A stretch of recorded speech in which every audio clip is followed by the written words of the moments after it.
Hello, everyone, and welcome back to the Surprise Jab Podcast. I'm your host, Zach Ruger, surprising you with new topics every single week and jabbing you with your daily dose of UFC. And we have got a absolutely fantastic UFC card this weekend going down in Mexico City. We have 13 fights as of right now. Who knows what will happen before the weigh-ins tomorrow, Friday, September 22nd? 23rd, I think it's February 23rd.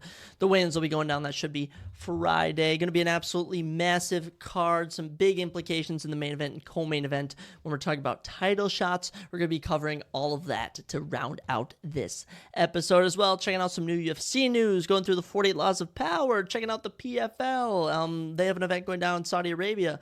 Actually, I think Elimination Chamber has something going on in for WWE. They have something going on in Australia this weekend. It's just a bunch of massive events going on throughout all forms of sports leagues. I was going to do an NBA and NHL check-in, but I realized the NBA has been on All-Star break, so I don't think we're actually going to talk about that till next Thursday, which should be episode 70 by that point.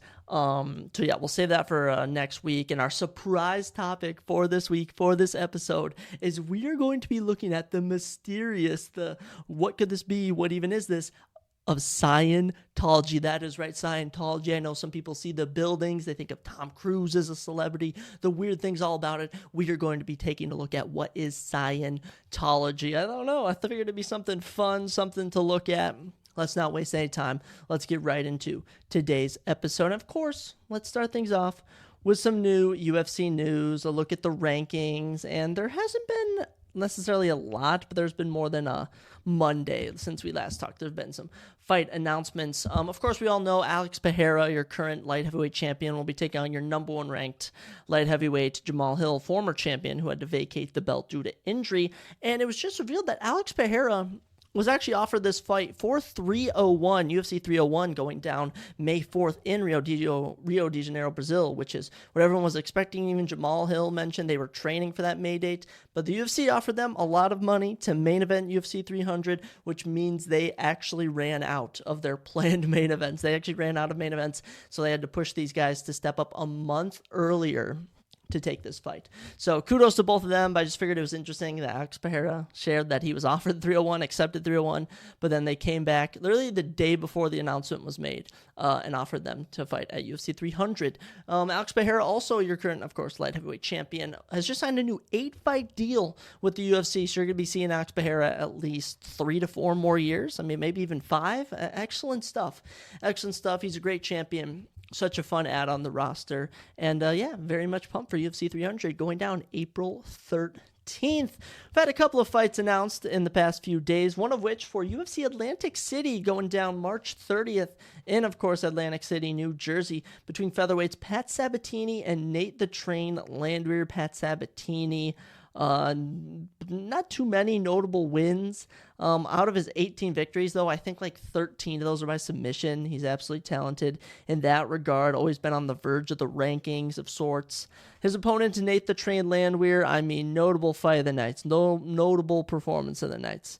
It's just always an entertaining fighter when he steps into the octagon. 4-3 in the UFC, 17-5 professionally. That is a fun fight to have on a fight night. That's going to be a banger of a fight.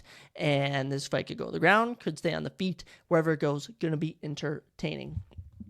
Another fun fight that was announced for UFC Vegas 92 going down May 11th. Gosh, so many Apex events. Absolutely hate it. Between Jared Gooden and Kevin Jousset in the men's welterweight division. Jared Gooden coming off a big win over, I don't even know who it was. Was it Wellington Turman? It was someone to save his career in the UFC. He was able to pick up a win. And he's being fed to Kevin Jousset, who is 2-0 in the UFC, 10-2 professionally from France. Dude's an absolute killer. Had a great debut over Song Kenan. Actually beat Kiefer Crosby and then beat Song Kenan, because that wasn't even his debut. Very excited for that fight as well. Another fight announced for the women's bantamweight division, Tamiris Vidal and Haley Cohen for UFC Vegas 93 on May 18th. Another Apex event. Just women's bantamweight bout. Nothing too interesting there. Good one, though, in the women's strawweight division, going down at UFC Vegas 93 on May 18th between Luiana Pinheiro and Angela Hill. These two women are ranked in the women's strawweight division, if I am not mistaken. Angela Hill's ranked number 12. Luiana Pinheiro ranked number 9. Should be a fun one. Luiana Pinheiro 3-1 in the UFC. Angela Hill 11-13 in the UFC. Wow. She actually started her career 5-0 before joining the UFC and has since won 11 fights, lost 13. That is pretty nuts. Thinking about it, the amount of fights that Angela Hill has had, legend of the game, been in the UFC a long time. Always happy to see her scrapping it up. But yeah, those have probably been the biggest fights that, that have been announced. Nothing too big as of late, but I'm sure not until UFC 300 will we be seeing some more adventurous fights, if you will, being announced. So fun stuff to come in the UFC fight world. But let's currently look at the rankings, which do update on Tuesday every week. And this was a pretty big rankings update, if I'm not overstepping myself, because we have a new number 5 pound-for-pound fighter in the world as a men's pound-for-pound rankings update. And Ilia Topuria, your new featherweight champion, debuts at number 5 in the rankings. Alex Pereira goes up to 4. Leon Edwards to 3. Alexander Volkanovski drops down to the number 7 spot. And it's crazy. It is crazy. Last summer, so literally July, probably I'd say August, September, up until October, Volkanovski was the number 1 pound-for-pound fighter in the world. He has since dropped to number 7 with back-to-back brutal KO losses. You hate to see it. Sean O'Malley down to 8. Duplessis down to 9. Pantoja down to 10. And Kamaru Usman has been booted from the men's pound-for-pound for the first time since 2018. 2018 was the last time Usman wasn't in the men's pound-for-pound. It's crazy what can happen in 5 years. Shame to see it, but hopefully Kamaru Usman will be getting back in the octagon sooner rather than later. In the men's featherweight division, Volkanovski drops down to the number 1 contender spot. Max Holloway's at the 2. Yair, fighting in the main event this weekend, is at the 3. Fascinating to see where they all go from where they are at now. In the men's bantamweight division, Rob Dovasheli, after his dominant win over Henry Cejudo, passes his buddy Aljamain Sterling to become the official number 1 contender. And Sean O'Malley said on Instagram today that after he beats Marlon Vera, he wants to give Merab a title shot. So Merab Dovasheli, title shot incoming later in this year. Could be against Marlon Vera, could be against Sean O'Malley. We'll see what happens. Henry Cejudo drops down to the number 6 spot in the rankings. No idea what's going to happen to him next. But if Umar Nurmagomedov wins in 2 weeks, I think he should be the next competitor to fight Henry Cejudo. I'm just being honest. In the men's welterweight division, Ian Machado Gary jumps 4 spots from 10 to 6. He's now the number 6 contender in the world. Matches up perfectly. Brady, Thompson, Neil, Luque all drop down 1 spot in the rankings. In the men's middleweight division, Brendan Allen passes Paulo Costa to from 7 to 6. Brendan Allen's got a main event coming up April 6th. Jack Hermansson's now tied with Roman Dolidze for the number 9 spot in the rankings. Anthony Hernandez, after his dominant win over Roman Kopylov, moves from 15 to 13. Good stuff for Fluffy Hernandez. Should have a big fight coming up against someone like Roman Dolidze. Dare I say, loser of Vittori and Brendan Allen. Big stuff to come for them. In the women's strawweight division, Amanda Ribas passes Mackenzie Dern after Mackenzie Dern's fight of the night loss. Miranda Maverick passes Jasmine Jasu-Davish after her win over Andrea Lee on the prelims.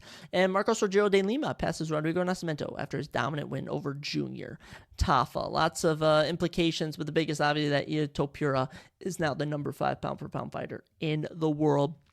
Incredible to see from the Matador. He has absolutely earned it. He has fought his way to the top, undefeated, 15-0. Put some freaking respect on this man's name. I mean, come on. Don't get much better than that. He could be main eventing in a soccer stadium come later this year. And especially against someone like Max Holloway, that could be massive.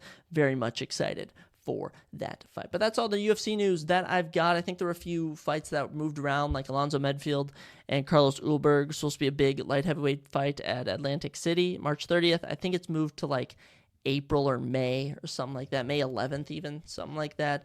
I think that fight moved, but other than that, nothing too notable, nothing too big of stature that we need to talk about on today's episode in regard to the UFC. Now, on this topic of MMA, if you will. The PFL and Bellator are two of the UFC's biggest rivals, and they actually merged. They're actually owned under the same entity, if you will, and I believe it's actually PFL that owns Bellator, but they're still considered separate promotions. And the only way I could really put this into terms would kind of be if, when the NBA purchased the ABA. Actually, no, when that happened, the ABA became part of the NBA. I don't even know what example to use. But basically, the PFL owns Bellator, but they still let Bellator have their own champions, put on their own fights. What do I know? But in Saudi Arabia this weekend, going down the Riyadh Arena, the Kingdom Arena, actually, in Riyadh, Saudi Arabia, they're having a PFL versus Bellator Champions card. It is absolutely massive. There are 12 fights on the card, and I figured we'd check them out, see what fighters were going to be on there, because the main event has huge implications. Let's start with some of the canceled fights that were on this card. You had Gabriel Alves Braga and Aaron Pico. I believe this fight has been rebooked, big one in the featherweight division for this co-promotion, if you will. Big Yo Ali Walsh was supposed to take on Chris Morris, but Morris withdrew, so instead Big Yo Ali Walsh will be making his professional debut against Emmanuel Palicio. Big Yo Ali Walsh is the, I believe, great-great-grandson of Muhammad Ali, great-grandson, somewhere in those... he's related to Muhammad Ali. He's one of Muhammad Ali's grandson. I don't know if it's just one generation or two generation. Emmanuel Palicio, the man he's taken on professionally in MMA, is 1-0 from Brazil. He's from Argentina, actually. Your welterweights champions from both promotions, Magomed Karimov from the PFL and Jason Jackson of the Bellator promotion. We're supposed to have a welterweight clash to see who the best welterweight was, but unfortunately, Magomed Karimov had to withdraw due to injury, so Jason Jackson will be looking for Jason Jackson will be taking on Ray Cooper III. Wow, Ray Cooper III, that's a name I haven't heard in a while. He actually won the PFL championship not too long ago, but has since just gone on a pretty unfortunate run last season. Yeah, who did he beat? Where's it say if they won a championship? Having trouble finding that. I think he beat Magomed Karimov in 2021 to win it, but in this past season went 0-2 or something like that. I don't know. Doesn't really matter. That's just a big fight that'll be going down. And also, we were supposed to have a featherweight championship fight between Jesus Pinedo and Patricio Pitbull, but Pinedo withdrew. So instead, Pitbull will take on Gabriel Braga. Oh, they just matched up Gabriel Braga and Patricio Pitbull. Oh, I see what they did. Also on this card, you got some Saudi Arabian fighters. Abdullah Al-Khatani, who is 7-1. He'll be taking on Edu Kalano Rayu, who is from India. He's 4-1. And the first prelim of the night will be 17-2-1 pro fighter Malik Bashal as he takes on 5-0 Brazilian fighter Vinícius Pereira. Very cool. Clarissa Shields, 1-1 in her MMA career, but notable legendary boxer in that circuit. We're taking on 1-2 Kelsey DeSantis. I wonder if she's related to Ron DeSantis at all. Kicking off the main card for this event, you have Clay Collard taking on AJ McKee. AJ McKee, former Bellator, I believe it's featherweight champion. His only pro loss is to Patricio Pitbull. Other than that, he's 20-1. Dude's an absolute killer. And Clay Collard, a killer from the PFL, excellent in the boxing sphere. He's even fought in the UFC. I mean, this guy has been around. He's done it all. I'm trying to see in the UFC who he fought. It was a long time ago, and I mean, not necessarily too long, but back in 2015, he actually lost. He got TKO'd by Max Holloway. That's probably the biggest moment of his career, is losing to Max Holloway, which, it's not too bad of someone to lose to. Max Holloway is super talented. But, yeah, this should be a fun way to open up the main card for this event. After that, you have Thiago Santos and Yoel Romero, two legends of the UFC game, two former contenders in their respective divisions. Thiago Santos took John Jones to a split decision. Yoel Romero went to two close split decisions. Actually, two against Robert Whittaker, one against Adesanya. Very competitive fighter. Thiago Santos hasn't had the best luck as of late. Thiago Santos has been on a very rough run. After finishing Jan Blachowicz in 2019 and then fighting John Jones for the belt, he would proceed to finish his UFC career 1-4, losing decisions to Glover Teixeira, Alexander Rakic, Magomed Ankalaev, and Jamal Hill. Actually, not by decision to Teixeira and Hill. He was finished in both of those. He would then fight Rob Wilkinson in his PFL debut. That fight would be overturned to a no contest. He'd have a canceled bout against Mohamed Fakhreddini, and now he winds up against Yoel Romero. So hasn't gotten a win since 2021, but we'll see if the tides turn for Thiago Santos. He takes on Yoel Romero, another, of course, legendary UFC fighter. He's only been finished once in his pro career, which was like early on his debut. Since leaving the UFC, he's lost to Phil Davis in Bellator, beaten Alex Pelosi, beaten Melvin Mahonvi, and most recently lost to Vadim Nemkov for the men's light heavyweight championship. That was at Bellator 297, but now we find ourselves at the PFL champ versus champ. And that's where we get to our first champion versus champion fight of the night as we head to the 265. Oh, wait, no. Vadim Nemkov is not your champion. I forgot. Ryan Bader beat Vadim Nemkov. Wow, just the stuff I forget about in other promotions. Vadim Nemkov, no, he wasn't. I don't know what I'm talking about. Anyways, that's a big fight. I'm so confused who the champions are at Bellator and PFL. I apologize for the confusion. Absolute mess over here on the Tapology site. But yeah, Vadim Nemkov is 17-2. He's on like a 12-fight win streak. Takes on Bruno Capoloza, KO artist. That should be a fun one. That's all I got for you there. Ray Cooper, Jason Jackson going down. Jason Jackson upset someone in the Bellator in Bellator to win the belt. It was Yaroslav Amasov. Yes, it was him, Yaroslav Amasov, who was an undefeated, I believe, Ukraine fighter, and Jason Jackson finished him in like the final round. Co-main event though, that's a fun one. Your middleweights will be doing battle. Impa Kansagana of the PFL and Johnny Eblin. Johnny Eblin trains with Sean Strickland. He's 14-0. Your Bellator middleweight champion, actually from Des Moines, Iowa. Very fun fact, trains American Top Team. Of his 14 victories, half by finish, half by decision. And as for Impa Kansagana, of course, he was the guy who was KO'd by Joaquin Buckley with the spinning back kick, just known as just like the guy who got KO'd. After that, he would pick up a win against Sasha Palatinov on UFC, then lose to Carlston Harris. He would then get cut, go to Eagle FC, lose a split decision.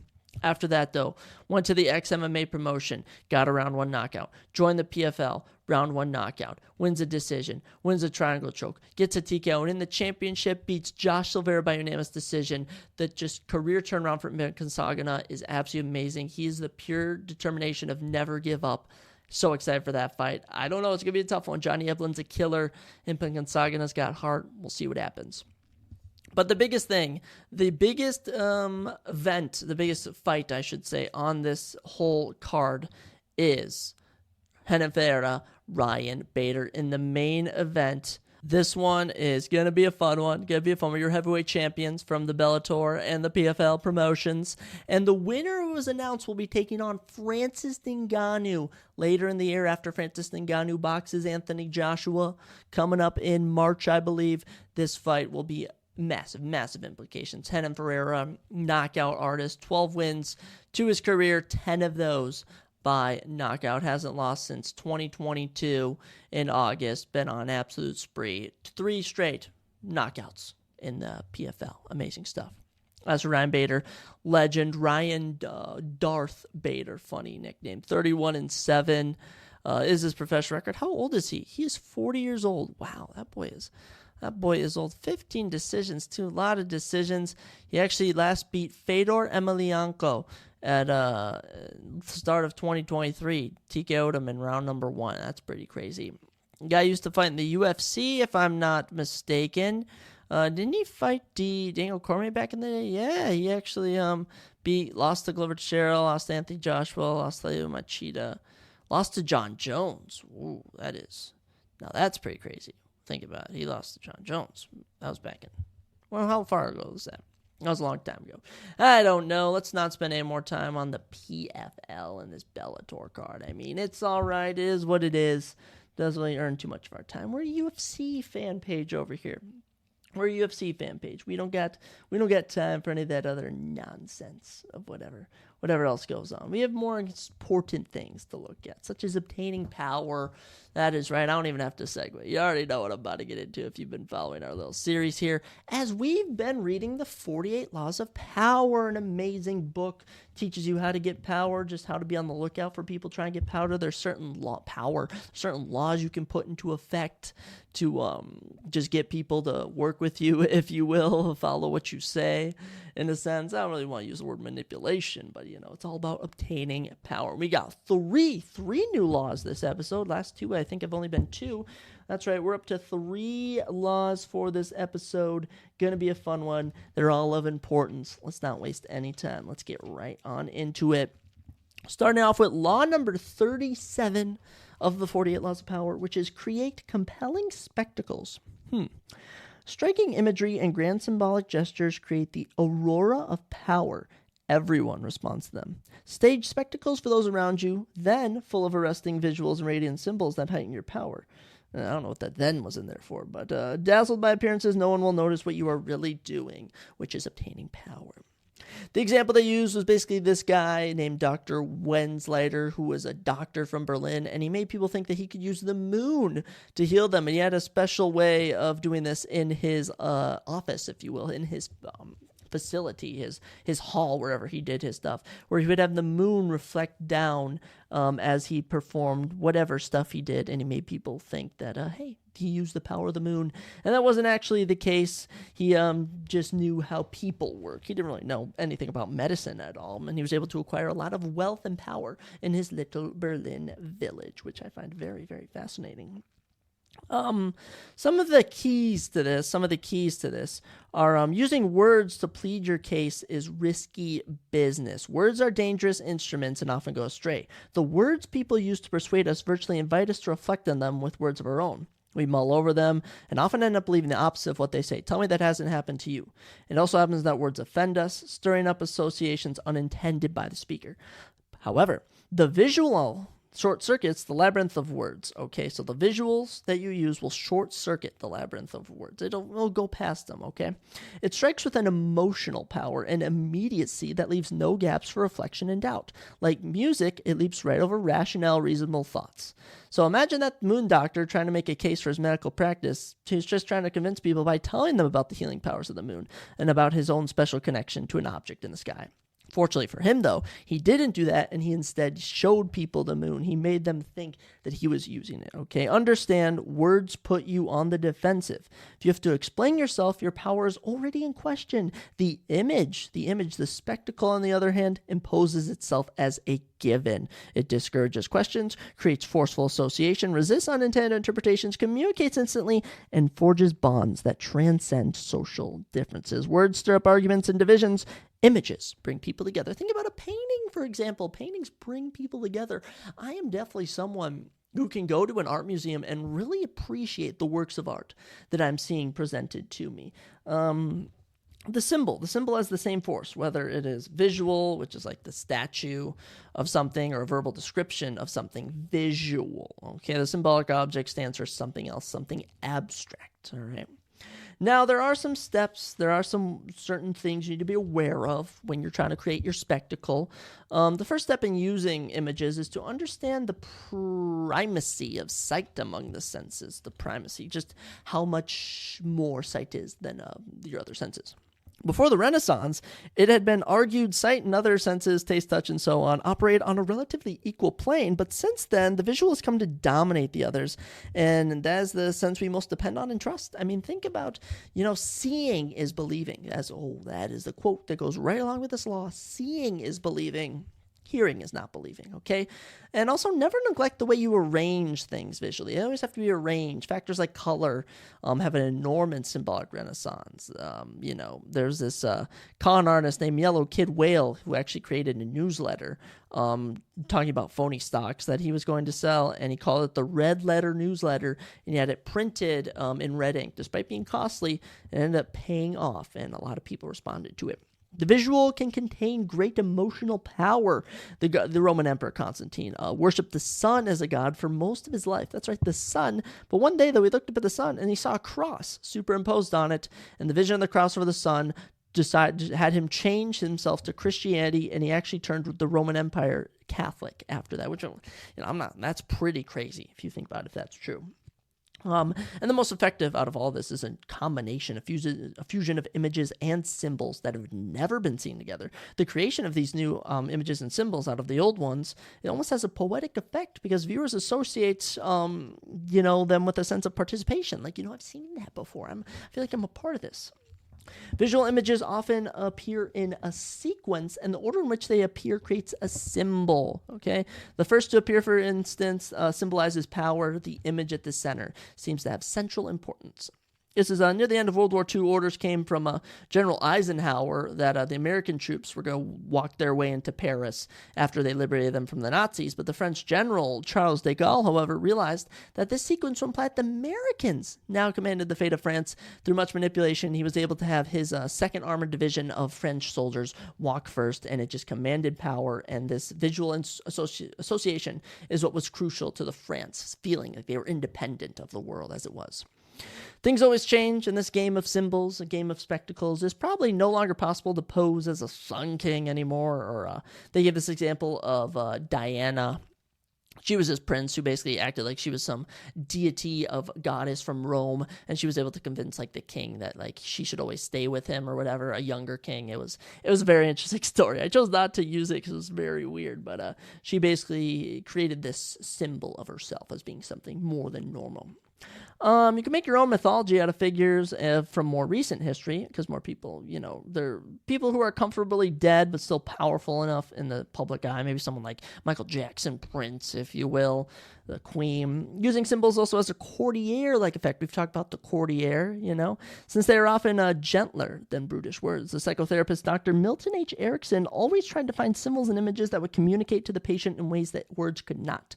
When dealing with a severely troubled patient, he would not question him directly, but would talk about something irrelevant, such as driving through the desert in Arizona where he practiced in the 1950s. In describing this, he would eventually come to an appropriate symbol for what he suspected was the man's problem. If he felt the patient was isolated, Dr. Erickson would talk of a single ironwood tree and how its isolation left it battered by the winds in the desert.